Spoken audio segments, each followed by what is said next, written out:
एक शराबी ने रात में कब्रिस्तान के रास्ते से निकलकर जाने का सोचा, लेकिन बीच में एक नई खोदी गई कब्र में गिर गया और सारी रात कोशिश करके भी ना निकल सका। अगले दिन कब्र खोदने वालों ने उसे निकाला। हम भी अपनी या किसी और की गलतियों के कारण कर्जा, बेकारी या घर में अशांति आदि गड्ढों में गिर जाते हैं और फिर वहीं फंसे रहते हैं।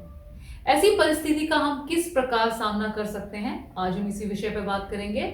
शुरू करते हैं परमेश्वर के वचन से। परमेश्वर का वचन हमने उत्पत्ति की पुस्तक उसका 41 अध्याय 37 आयत से लिया है। यहाँ इस प्रकार लिखा है, यह बात फिरौन और उसके सारे कर्मचारियों को अच्छी लगी, इसलिए फिरौन ने अपने कर्मचारियों से कहा, क्या हमको ऐसा पुरुष जैसा ये है जिसमें परमेश्वर का आत्मा रहता है मिल सकता है?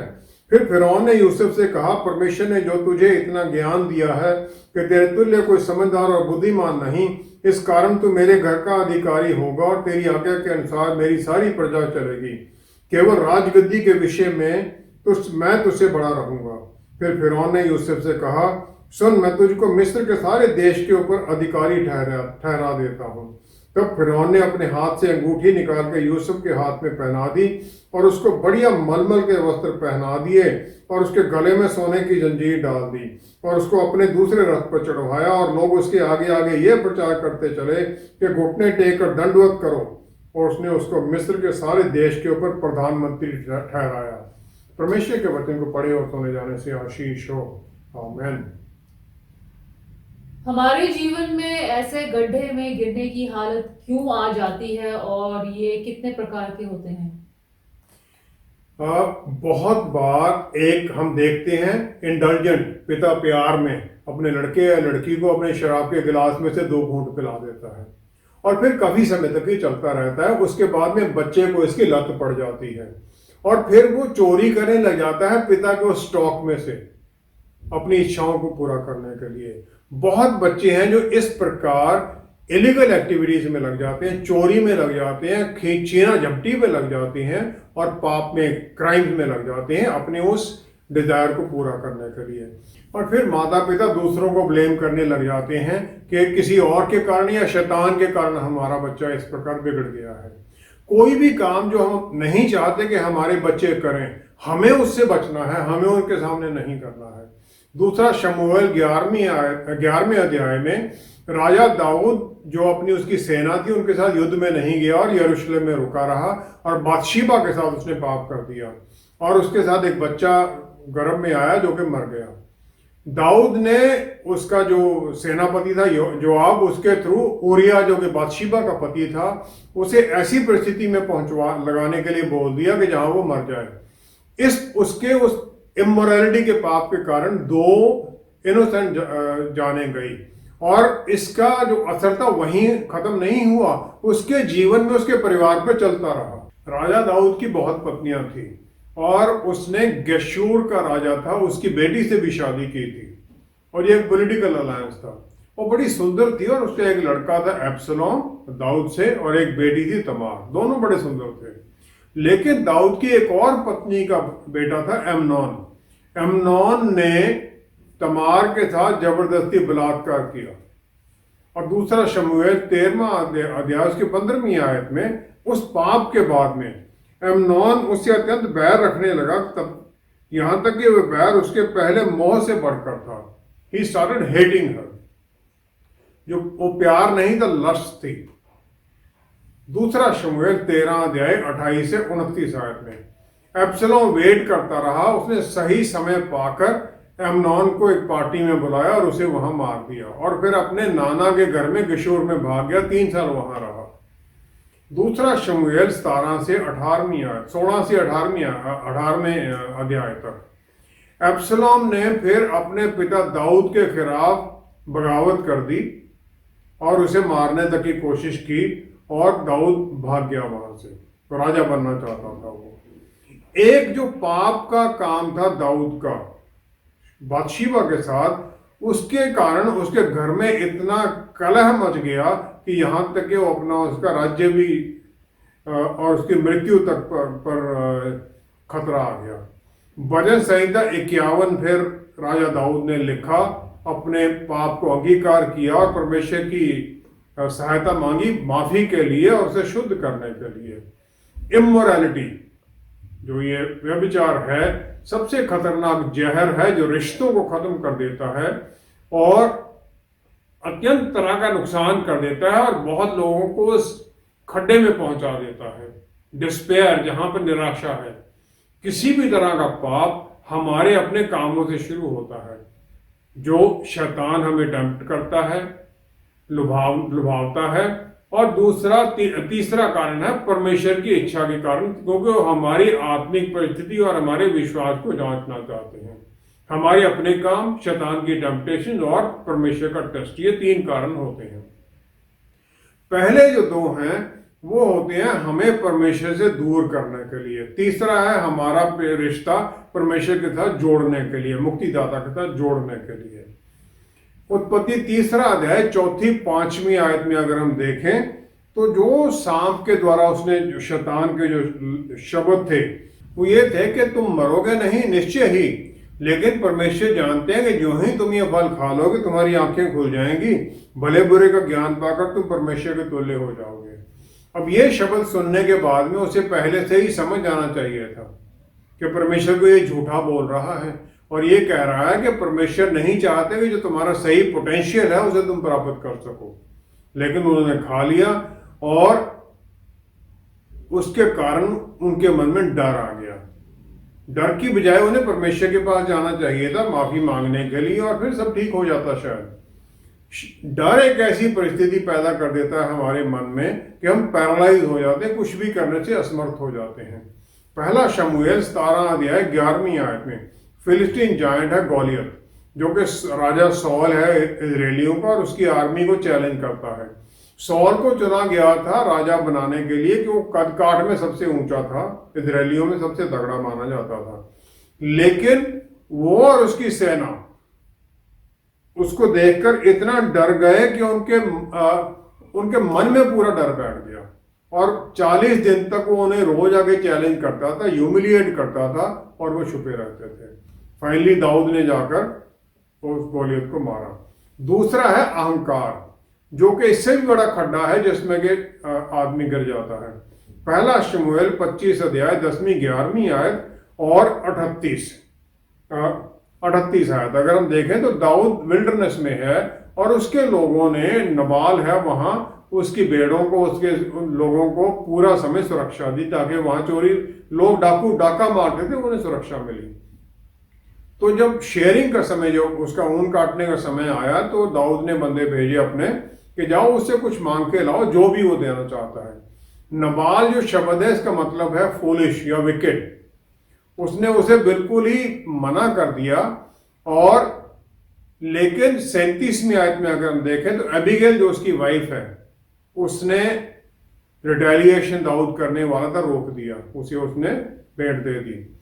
10 दिन के बाद में परमेश्वर ने नबाल को बीमार कर दिया और वो मर गया उस इंसिडेंट के 10 दिन के अंदर ही। तो जो अहंकार है वो भी हिस्ट्री में हम देखते हैं बहुत लोगों के पतन का कारण बनता है। तीसरा है कॉवर्डिस, और ये भी हमें डर के कारण हमें किसी भी काम करने से रोकता है, और इसका रिजल्ट ये हो जाता है डरपोक है वो डरने लग जाता है। चौथा है जेलसी और एंगर, ये भी हमें गलत कामों में पहुंचा देता है। उत्पत्ति 4 अध्याय 5 से 8 आयत में कायन है जिसने धरती का कुछ फल लाके परमेश्वर को दिया, और हावेल जो उसका भाई है उसने अपने फ्लॉक का फर्स्ट बॉर्न, पहलौठा जानवर लेके आया, जो कि परमेश्वर ने एक्सेप्ट किया। अब कैन जेलसी में आ गया और उसने अपने गुस्से में अपने भाई को मार दिया, और इस पाप के कारण भी उसे सफर भी करना पड़ा। 5वां है झूठ बोलना, जो कि फिर धोखाधड़ी के जाल में हमें फंसा देता है, और फिर उसके कारण लोग धोखे देने लग जाते हैं, और फिर इसमें से मुश्किल से बहुत लोग निकलते हैं। 6वां है फॉल्स प्रेस्टीज, दिखावा। अनगिनत लोग हैं जो कि लोन ले लेते हैं शो ऑफ करने के लिए, ताकि हम बहुत धनाढ़ हैं, गाड़ी ले ली, सब कुछ कर लिया, लेकिन फिर उस अनअफोर्डेबल स्टाइल को वो मेंटेन नहीं कर पाते और कर्जे में फंस जाते हैं। क्योंकि ये हमेशा ही परमेश्वर की इच्छा के खिलाफ होता है, तो उन्हें उस कर्जे के खड्डे में पहुंचा देता है, जिससे फिर वो मुश्किल से निकलते हैं।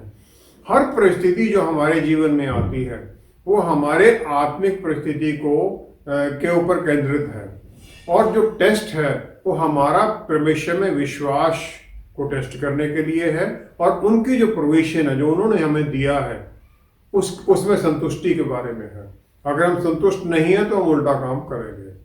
जब हम उस परमेश्वर की प्लान से बाहर का कुछ काम करने लग जाते हैं तो हम अविश्वास में और उनके खिलाफ रिबेलियन में चले जाते हैं, और उनके वचन की जो सुरक्षा है, उनके वायदे की सुरक्षा, उससे हम निकल जाते हैं। और इसका जो बेसिक कारण है वो है लस्ट, आंखों की जो इच्छाएं हैं। ये है इम्प्योर या अनवर्दी लालच है, लालसा है जो वर्जित है और जो बुरी है। और ये बहुत स्ट्रांग लालसा होती है जो कि कंपेल करती है कि और कंट्रोल से बाहर निकल जाता है इंसान, और जो हम नहीं करना चाहते वही फिर हमें करने पर मजबूर कर देता है। रोमियो की पुस्तक 7वां अध्याय उसकी 19 आयत में राजा दाऊद ने शायद इसी के बारे में कहा है कि जिस अच्छे काम की मैं इच्छा करता हूं वह तो नहीं करता, परंतु जिस बुराई की इच्छा नहीं करता वही किया करता हूं। मैं ये नहीं कह रहा कि पौलुस रसूल पाप में रह रहे थे, लेकिन उन्होंने ये कह दिया कि हमारे कंट्रोल से बातें बाहर जाने लग जाती, तब फिर हम इमोरल जिंदगी में चले जाते हैं।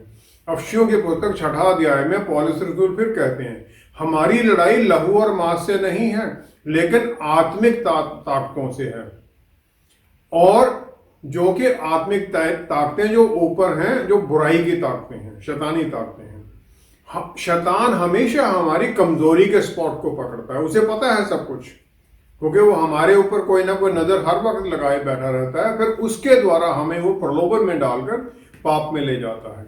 जो ये बुरी लालसाएं हैं, इच्छाएं हैं, जो बुरी इच्छाएं हैं, ये तरह तरह के खड्डों में हमें गिरा देती हैं। पहला तो है ये खड्डा लस्ट जो है एडिक्शन की, शराब पीना, ड्रग्स की आदत, स्मोकिंग की है, ऐसी जो नशे की आदतें हैं। बहुत लोग कहते हैं मैं तो जिस दिन चाहूं छोड़ सकता हूं, लेकिन छोड़ते कभी नहीं हैं। जो दूसरे उनके परिवार के मेंबर्स हैं या उनके दोस्त हैं, उन्हें कंपैशन के, प्यार के द्वारा उन्हें इसमें से निकलने में सहायता करने की जरूरत पड़ती है। दूसरा है पोर्नोग्राफी, जो कि एक बुरे आदत तो है ही, लेकिन इसके द्वारा शैतान भी अधिकार कर लेता है, क्योंकि इतनी ज्यादा बुराई मीडिया में है, इतना कुछ गंदगी है, तो इसे अवेलेबल बहुत है। तीसरा है लालच या पैसे की फालतू लालसा, जो फिर बुरे तरीकों से, गलत तरीकों से और ज्यादा से ज्यादा धन इकट्ठा करने की तरफ ले जाती है। और इसके साथ में चोरी करना, रिश्वत लेना, ये सब काम, बुरे काम शुरू हो जाते हैं। और फिर इसके द्वारा हमें यह भी होता है कि हम दूसरों के सामने नए कपड़े पहने, नया सब कुछ करें, हमें हमारा इंप्रेशन लोगों पर बहुत अच्छा हो, हमारी जो चीजें हैं, घर बहुत अच्छा हो, गाड़ी बहुत अच्छी हो, ये सब करने लग जाते हैं। चौथा है ग्लटनी या बहुत ज्यादा खाना खाना, ये भी एक पाप माना गया है वचन के अनुसार, और ये फिर बीमारी में ले जाता है, लेजीनेस में ले जाता है और बुराई में ले जाता है। पांचवा है लस्ट फॉर पावर, दूसरों को कंट्रोल करना की जो लालसा है, और ये भी बहुत लोग इसे आइडेंटिफाई कर ही नहीं पाते, मानते ही नहीं हैं। हर एक का ये आंसर नॉर्मली होता है कि ये जो पावर की लालसा है लोगों में बहुत ज्यादा है, लेकिन मैं तो बहुत नंबर हूं, मैं तो बहुत दीन स्वभाव का हूं। और जो उस इंसान की पत्नी होती है, उसके बच्चे होते हैं, सबसे ज्यादा वही सफर कर रहे होते हैं, क्योंकि वो बंदा उनको परेशान कर देता है। फाइनल है सेक्सुअल लस्ट। परमेश्वर ने सेक्सुअल डिजायर को इंसान में और क्रिएटेड चीजों में सब में दिया, ताकि वो फ्रूट फलें फूलें और मल्टीप्लाई करें। एक अच्छी उन्होंने ये आशीष दी।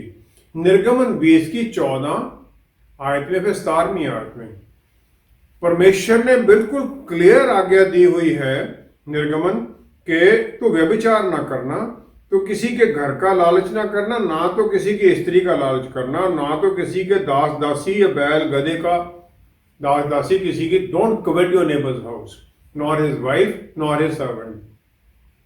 लेकिन हम जेलसी में स्कीम्स बनाने लग जाते हैं कि इसको कैसे तोड़ा जाए, इसको कैसे वायलेट किया जाए।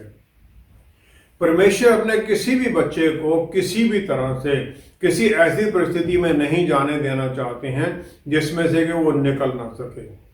लेकिन हमारे मन में ये पूरा बना हुआ रहता है शुरू से ही, ईव के समय से, परमेश्वर आपकी इच्छा नहीं मेरी इच्छा पूरी होनी चाहिए। हम उसकी इच्छा की प्रार्थना तो करते हैं लेकिन इच्छा हमें अपनी ही चलाना चाहते हैं। और फिर ये सब तरह की जो बुरी आते हैं ये हमें खड्डों में गिरा देती हैं और उनसे हम निकल नहीं पाते। हम अनगिनत कॉल्स आती हैं कि हमारी ये परिस्थिति हो गई, लेकिन हम ये एनालाइज कभी भी नहीं करना चाहते कि हम इसमें क्यों गिरे थे और हम इसमें से किस प्रकार निकले। अगर परमेश्वर निकालेंगे तो हम आगे कैसे करेंगे, ये कभी नहीं सोचते हैं हम।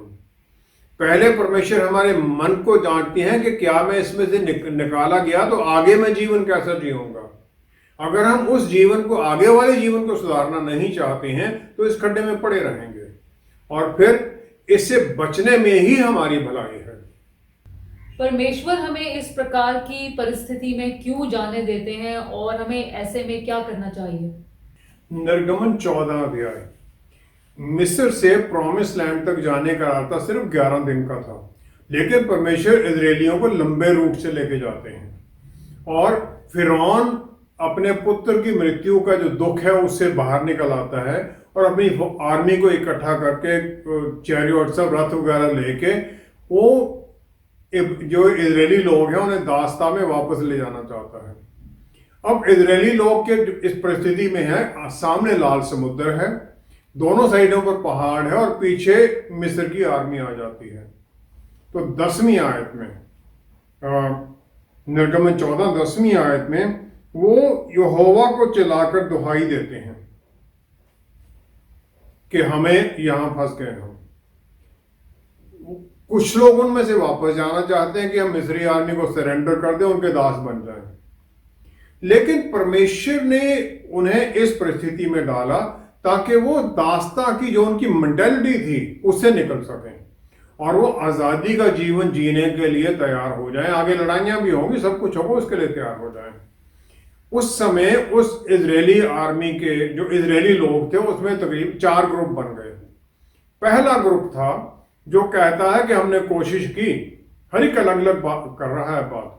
पहला कहता है हमने कोशिश की, परिस्थिति ऐसी आ गई है, जो आज़ादी का हमारा सपना था उसे छोड़ दें, वापस चले, सरेंडर कर देते हैं और जो दास्ता का जीवन है, अब फ्यूचर तो उसमें कुछ है नहीं, उसी में चले जाते, जिंदा तो रहेंगे। दूसरा ग्रुप क्या कहता है, परमेश्वर हमें यहां तक ले आए हैं, उन्होंने हमें आजाद कर दिया है कि अब चलो हम आगे बढ़ जाते हैं, समुद्र में छलांगे लगा के मर जाते हैं, आजाद तो मरेंगे कम से कम। उनकी इच्छा है प्रॉब्लम से सॉल्व नहीं करना है, उसे छुप जाओ और सच्चाई से अलग हो जाओ। अब तीसरा ग्रुप है, वो कहते मिस्रियों से लड़ो, अपना चांस लेते, हम बहुत लोग हैं, शायद हम जीत ही जाएं। उनका मकसद है कि प्रॉब्लम को पूरी सामने से उसका डटकर मुकाबला करो, एक ग्रुप की तरह उसको संभालो और फिर देखो, अपने चांस लो, मे भी शायद हम जीत ही जाएं। चौथा ग्रुप कहता है परमेश्वर की प्रार्थना करो, उन्हें करने दो जो करना है, हमें यहां तक लेके आए, वो हमें आगे भी निकालेंगे, हम कुछ नहीं करेंगे, हम बैठ जाएंगे। अब मूसा का रिप्लाई इसमें क्या आता है, 13वीं 14वीं आयत में, निर्गमन 14 13वीं 14वीं आयत में, मूसा ने कहा डरो मत, खड़े खड़े वह उद्धार का काम देखो जो यहोवा आज तुम्हारे लिए करेगा, क्योंकि जिन मिस्रियों को तुम आज देखते हो उनको फिर कभी ना देखोगे, यहोवा आज ही तुम्हारे लिए लड़ेगा, इसलिए तुम चुपचाप रहो। तब तो ये उसने कह दिया, वापस नहीं जाना है, डरो मत। पहले ग्रुप जो कहते थे वापस चले, दास बन जाते हैं। दूसरा जो समुद्र में छलांग लगाने वाला है, उन्हें वो कहता है कि दोबारा तुम मिस्रियों को कभी नहीं देखोगे। तीसरा ग्रुप जो कहता है लड़ाई लड़ लेते, सामना करते हैं, उसे वो कहता है परमेश्वर तुम्हारी लड़ाई लड़ेंगे, तुम अपनी शांति में बने रहो, फालतू छलांगे मत मारो। चौथा ग्रुप जो प्रेयर के लिए है कि प्रार्थना करें, उन्हें कहता है स्थिर रहो, परमेश्वर के उद्धार का काम देखो। अब परमेश्वर का उत्तर उसे क्या मिलता है, सोल्यूशन क्या देते हैं परमेश्वर? 15वीं-16वीं आयत में मूसा परमेश्वर से प्रार्थना करता है, तो परमेश्वर ने उसे उत्तर दिया, तू क्यों मेरी दुहाई दे रहा है? इजरायलियों को आज्ञा दे कि यहां से कूच करें, और तू अपनी लाठी उठाकर अपना हाथ समुद्र के ऊपर चढ़ा और वह 2 भाग हो जाएगा। तब इजरायली समुद्र के बीच होकर स्थली स्थल पर चले जाएंगे। अब आज्ञा दी कि तू मेरे को क्यों कह रहा है? इजरायलियों को बोल आगे चलेंगे। परमेश्वर ने उनके किसी भी जो 4 सोल्यूशन थे किसी को नहीं माना, आगे बढ़ने की आदेश दिया। मत्ती 28 की 18 से 20 आयत में जो कमांड हमें दी प्रभु यीशु ने, उन्होंने कहा कि धरती की हर चीज पर अधिकार मुझे दिया गया है। मत्ती 28 की 18 आयत में, स्वर्ग और पृथ्वी का सारा अधिकार मुझे दिया गया है, इसलिए तुम जाओ। ग्रेट कमीशन है, आगे बढ़ो और चेले बनाओ। मूसा को यही कमांड दी गई कि पावर जो है मैंने तुम्हें दे दी है। प्रभु यीशु ने कहा मुझे पावर है, मेरी पावर में तुम जा रहे हो। उसे कहा पावर तुझे दे रखी है, अपने लोगों को आगे बढ़ा, समुद्र खुल जाएगा, लाठी में तेरे पास पावर है, तू कमांड कर। किसी भी परिस्थिति को जब हम अपने जीवन में सामने देखते हैं, उसका उत्तर परमेश्वर ने पहले ही हमें दे रखा है। उससे निकलने के लिए, किसी भी खड्डे से निकलने के लिए परमेश्वर ने पहले ही साधन बना रखा है। हम उसको समझ नहीं पाते हैं और फिर हम कष्ट में पड़े रहते हैं और परपेचुअली लड़ते ही रहते हैं। हम एक दूसरे को ब्लेम करते रहते हैं और परमेश्वर की हम सहायता मांगते हैं और हम कुछ नहीं करते। याकूब की पुस्तक 2 अध्याय 18वीं आयत में प्रभु यीशु के भाई हैं याकूब, वो कहते हैं विश्वास यदि कर्म सहित ना हो तो अपने स्वभाव में मरा हुआ है। काम के बिना विश्वास खत्म है, कोई उसका मतलब नहीं है। विश्वास में आगे बढ़ना जरूरी है। वो कहते तो अपना विश्वास मुझे कर्म बिना तो दिखा, और मैं अपना विश्वास अपने कर्मों के द्वारा तुम्हें दिखाऊंगा। मैं विश्वास में काम करूंगा।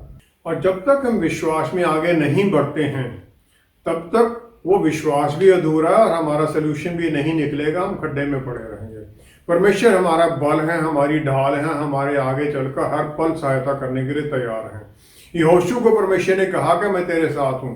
यहोशू ने विश्वास में लड़ाई लड़ी और सूरज और चांद को रोक दिया। अगर हम काम करते हैं तो खड्डे से निकलने का हल है, और यही विश्वास में हमें करना है। परमेश्वर के वायदे सच्चे हैं, हमें उन सच्चे वायदों में चलना है।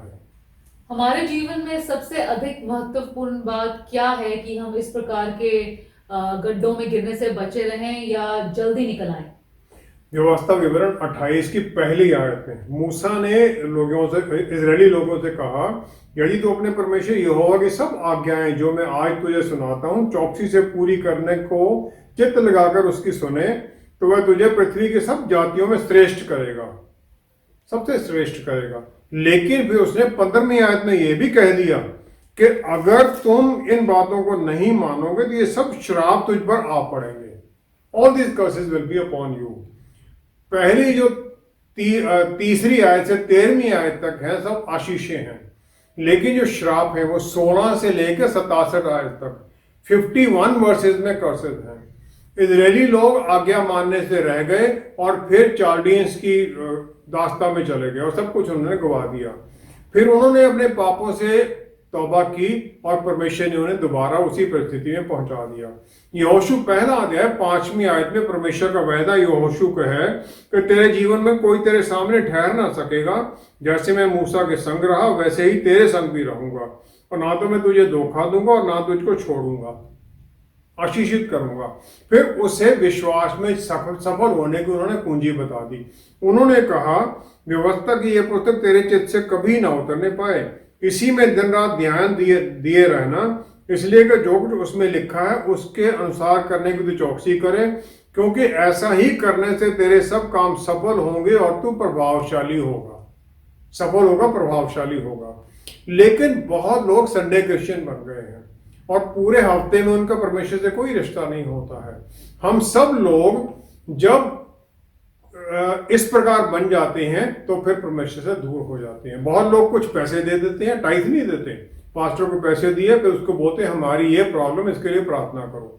एक ठेका दे देते हैं परमेश्वर के लिए प्रार्थना करने के लिए। बहुत लोग तो डिमांड करते हैं प्रेयर मिस कॉल देकर, जबकि परमेश्वर चाहते हैं कि नजदीकी रिश्ता हो अपने बच्चों के साथ उनका। यूहन्ना 14:13 में प्रभु यीशु ने वायदा किया कि जो भी तुम मेरे नाम में मांगोगे वो मैं कर दूंगा, ताकि पिता की पुत्र में महिमा हो।